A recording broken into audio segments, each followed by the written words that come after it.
I read the book, and then I met Molly a few days later. She knocked my socks off. I've never met a person like her. She is one of the smartest, most creative, one of the strongest, really one of the funniest people I've ever met. It was meeting her, discovering the story that wasn't in the book, discovering the reasons why she left certain things out of the book, that where I knew right away I didn't know what the movie was going to be, but I just had a feeling about it, and I knew I wanted to do it. You can't write a feeling, so there was a lot more work ahead. But I knew even after that 1 hour meeting, the thing that I had planned on doing next, I was no longer going to be doing next, and that this is what I was going to do. You know, in the beginning, I will say that I probably was similar to the scene that Molly has with Charlie, in that I absolutely judged Molly before I met her. I found out that Aaron was doing this film about Molly Bloom. I Googled Molly Bloom, and I thought, okay, all right, I see what this is. And I read the script, and I talked to Aaron, and then, but I thought, there's something else going on here, and met Molly. And the more time I spent with her, the more I really started to understand the position that she had been forced to be in. She went from competitive sports where the rules are very clear. If you're fastest, you win, to all of a sudden in an industry that is traditionally male-dominated, and they made all the rules. They told her how she needed to dress, dress, ugly shoes, as her boss says in the beginning of the film. And then her livelihood is dependent on whether or not they feel she's giving them enough attention, or on their egos. And I had a lot of empathy for her because of that.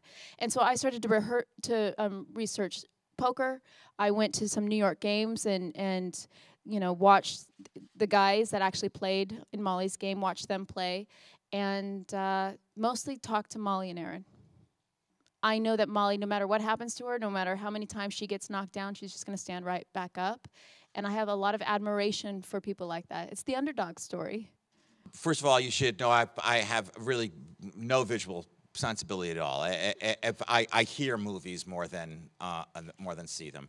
So I relied very heavily on our cinematographer, Charlotta Christensen, who is a wonderful cinematographer, and also wonderfully patient with somebody who doesn't have any visual sensibility, and who in 25 years of doing this has picked up none of the science of filmmaking at all, because we live in a time when people sell each other out.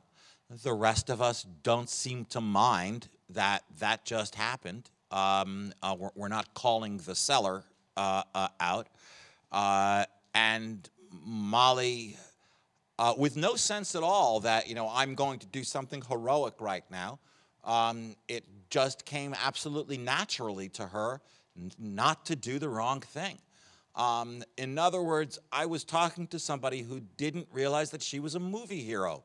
And in fact, for about 2 years, Hollywood had kind of been chasing Molly's story, because there are a lot of shiny objects in there that seem, you know, the poker, the women, the tons of money, the powerful men, all that. And you know, they were talking, we want to turn all this into a cable TV series. We want to do this with it. The offers that Molly talks about in that scene with Charlie, and I don't know if I'm talking to people who've seen the movie or not, when she says that she got an offer from Treat Magazine, that she got an offer from this company that owns video poker machines, that she got 5 offers from Hollywood, that she kind of turned out. That's all true. I talked to Molly again. The more I realized, this is a movie hero. It's a movie hero I want to write about. She doesn't know that she's a movie hero, and that's very appealing to me. As an actor, when you're playing anyone, alive or dead, you have to do whatever you can to study them, to their mannerisms, their voice, the look, as much as you can, but then also, too, you have to create your interpretation of that. And that's what separates, I guess, biopics and films from documentaries. And so for me to have her there, I think would have been very distracting, especially for my confidence. What do you think it would be like to be writing for a show like The West Wing in the current political climate? I think it'd be a lot of fun. People have asked me if suddenly I was doing The West Wing today, what would I change to suit the current political climate, as you put it? The answer is not a thing. Not a thing. I would do the exact same show where we get to see and hear what it looks and sounds like when well-intentioned, thoughtful people with whom we may have differences of opinion, but whose intentions are unimpeachable, are working hard and are dedicated to public service. The whole idea behind The West Wing from the beginning was, instead of let's see what happens if instead of portraying our leaders as either Machiavellian or dolts, we show a very highly competent group of people who may slip on banana peels from time to time, but who we understand are waking up every morning with our best interests in mind, and they are hyper competent. So I would just keep doing that, and once a week we'd hear the sound of what a press conference should sound like, For me, it's really important that people speak up. I think, Molly makes a lot of mistakes in this film, and I think the first mistake starts when he says, "Ugly dress, ugly shoes," and then the next time you see her, she says, "I went to the store and told them to get me something that looked nothing like myself." And she changed who she was to fit into what she thought she had to find success and to find power. And what I would say is just break the door down. Just wear the ugly dress, ugly shoes. Show up and make people listen to what you have to say rather than what you look like or how you present yourself physically. One thing I really respect about this film and what Aaron did and what Charlotta did with Molly is we listen to what she has to say. Even though she is wearing this persona, the camera doesn't fetishize her. So I think in the past, whenever we've seen a sexy movie like this, we have the shots of the camera going up the leg, or, you see Molly Bloom as her body, not as her person, and what she's actually saying. And this film, because it is a voiceover, and because we are with Molly the whole time, who she is and what she says they're the most important elements of the film and of the person.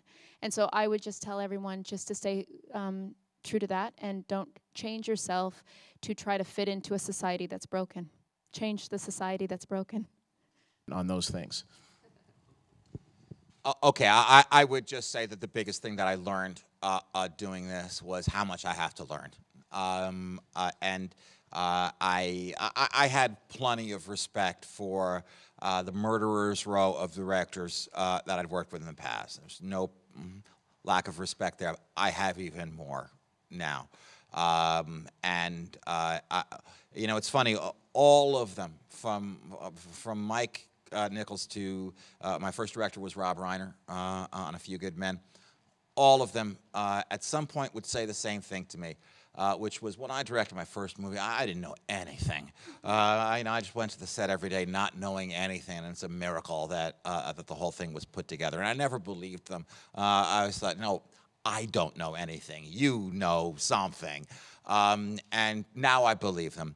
I went there not knowing anything except as a showrunner in television, you are a little bit closer to what a director in film is. I knew what I wanted, and I knew enough that to get it, you have to put phenomenal people in the right position and get them to understand what you're looking for, and never ever pretend to know more than you know. I'm not done wanting to collaborate with great directors, but I'm also not done now directing. I've got a taste for it. I want to do better, and I know a little bit more now.